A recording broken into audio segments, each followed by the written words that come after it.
আসসালামু আলাইকুম। তো এভরিওয়ান, ইতিমধ্যে কিন্তু তুফান টু সিনেমাটা নিয়ে বেসিক্যালি আজকে অনেক আলোচনা হয়েছে সোশ্যাল মিডিয়াতে। তো আজকে আমি তুফান টু সিনেমা নিয়ে কিছু কথা বলতে চাই আবার ওই ভিডিওতে। ভিডিওটি না টানায় সম্পূর্ণ ভিডিওটি দেখবেন, তো তাহলে বুঝতে পারবেন। আর টানায় দেখলে অবশ্যই বুঝতে পারবেন না। আমি প্রতিনিয়ত প্রত্যেকটি ভিডিওতে কিন্তু বলে থাকি এই কথাটা। তো অনেকেই হয়তো বা রাগ হতে পারেন, তো রাগ হওয়ার কিছু নাই। আসলেই তো ভিডিওটা যদি আপনারা টানায় দেখান তাহলে কিছুই বুঝতে পারবেন না। তো এভরিওয়ান, দেরি না করে চলেন মূল কথায় চলে যাই। সেটা হচ্ছে তুফান টু সিনেমাটি।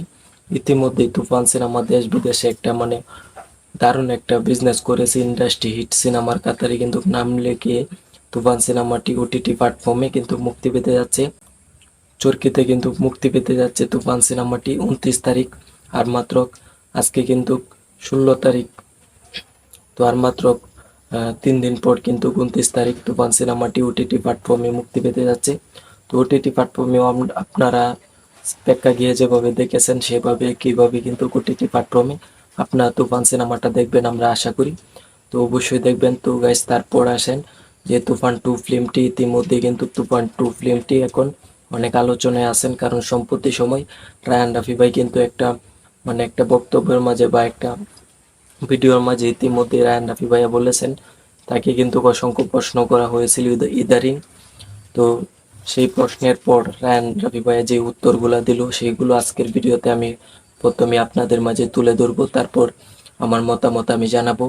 তো রায়ান রাফি ভাইয়াকে প্রথম যে প্রশ্নটা করা হয়েছে সেটা হচ্ছে যে তুফান টু সিনেমাটা কি 2025 সালে আসতে আসতে যাচ্ছে কিনা।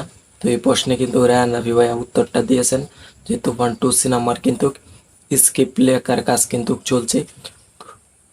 স্ক্রিপ্ট লেখার কাজ কিন্তু শেষ হলে তারপর তুফান সিনেমাটি কিন্তু প্রি প্রোডাকশনে কাজ করবেন এবং সব কিছু অ্যানাউন্সমেন্ট আমাদেরকে জানিয়ে দেবেন। এটা কিন্তু রায়ান রাফি ভাইয়া আমাদের মাঝে বলেছে। তো এই কথাটা বলার পর কিন্তু তুফান টু সিনেমাটি নিয়ে বেশ পরিমাণে আলোচনা কিন্তু সোশ্যাল মিডিয়াতে হইতেছে। তো গাইস, তারপর রায়ান রাফি ভাইয়াকে বেসিক্যালি কি প্রশ্ন করা হয়েছিল। তারপর বেসিক্যালি প্রশ্ন করা হয়েছিল যে তুফান সিনেমাটি আসলে কত বড় স্ক্রিনে হতে যাচ্ছে বা তুফান সিনেমাটি কত বড় বাজেটে হতে যাচ্ছে। এটা কিন্তু তারপর তাকে প্রশ্ন করা হয়েছিল। এই প্রশ্নের উত্তরে তিনি কিন্তু বলেছে আমাদের মাঝে যে তুফান সিনেমাটি এরকম বড় স্ক্রিনে হতে যাচ্ছে এবং এই তুফান সিনেমাটি দেখার জন্যে আমাদের যারা আমরা সাকিব খান অপেক্ষা করতেছি তুফান টু সিনেমাটি দেখার জন্যে, তাদেরকে অনেক অপেক্ষা করতে হবে তুফান টু সিনেমাটি দেখার জন্য, কারণ এই সিনেমাটি বেসিক্যালি অনেক বড় স্ক্রিনে হতে যাচ্ছে। তারপর এই সিনেমাটি হতে প্রায় 1 থেকে 2 বছরও লাগতে পারে, এরকমটা কিন্তু বলেছেন রায়ান রাফি ভাইয়া। তো সব কিছু মিলিয়ে তুফান টু সিনেমাটি যেন বাংলার ইতিহাসে সবচেয়ে বড় বাজেটের সিনেমা হতে যাচ্ছে। এবং তুফান সিনেমা দিয়ে যেই স্বপ্নটা আমরা দেখছিলাম যে তুফান সিনেমাটা 100 কোটি টাকা বিজনেস করবে, সেই স্বপ্নটা কিন্তু আমাদের পূরণ হয় নাই। কিন্তু তুফান সিনেমাটি 80 কোটি টাকার পর্যন্ত বিজনেস করতে পারত, কিন্তু বাংলাদেশে যে কোটা আন্দোলন, এই আন্দোলনের জন্য কিন্তু তুফান সিনেমার বিজনেসটা আগাতে পারে নাই। তো যাই হোক, কোটা আন্দোলন এটা কিন্তু আমরা যারা জনগণ আছি তাদের ভালোর জন্য কিন্তু এই আন্দোলনটা হয়েছে। তো বেসিক্যালি এটা নিয়ে আমাদের কোনো রাগ নেই বা অভিমান নেই। এটা কিন্তু আমরা যারা জনগণ আছি তাদের জন্য কিন্তু এই আন্দোলনটা হয়েছে।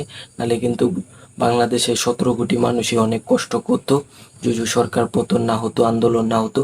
তো এটা আসলে আমাদের ভালোর জন্য হয়েছে।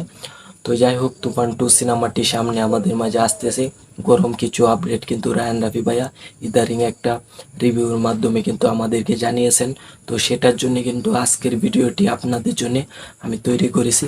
বেসিক্যালি আপনারা অবশ্যই কমেন্ট করে আমাকে জানাবেন যে এই ভিডিও বা তুফান টু সিনেমা নিয়ে আপনাদের মতামত কি, অবশ্যই কমেন্টে জানাবেন। কারণ আপনাদের মতামত যদি আমি না জানতে পারি তাহলে পরবর্তী ভিডিও অবশ্যই বানাতে পারবো না। আর একটা ভিডিও যদি আমরা বানাই তুফান টু সিনেমা নিয়ে, সেটা যদি রায়হান রাফি ভাইয়ার অবধি যায় তাহলে সে কিন্তু আমাদের ভিডিওতে যে কথাগুলো থাকবে ইম্পর্টেন্ট সেগুলো শোনার পর সে কিন্তু ভালো কাজটা করতে চাইবে। তো গাইস, আশা করি বুঝতে পারছেন। আমার জন্য দোয়া করবেন। আজকের ভিডিওটি এই পর্যন্তই। আসি, আল্লাহ হাফেজ।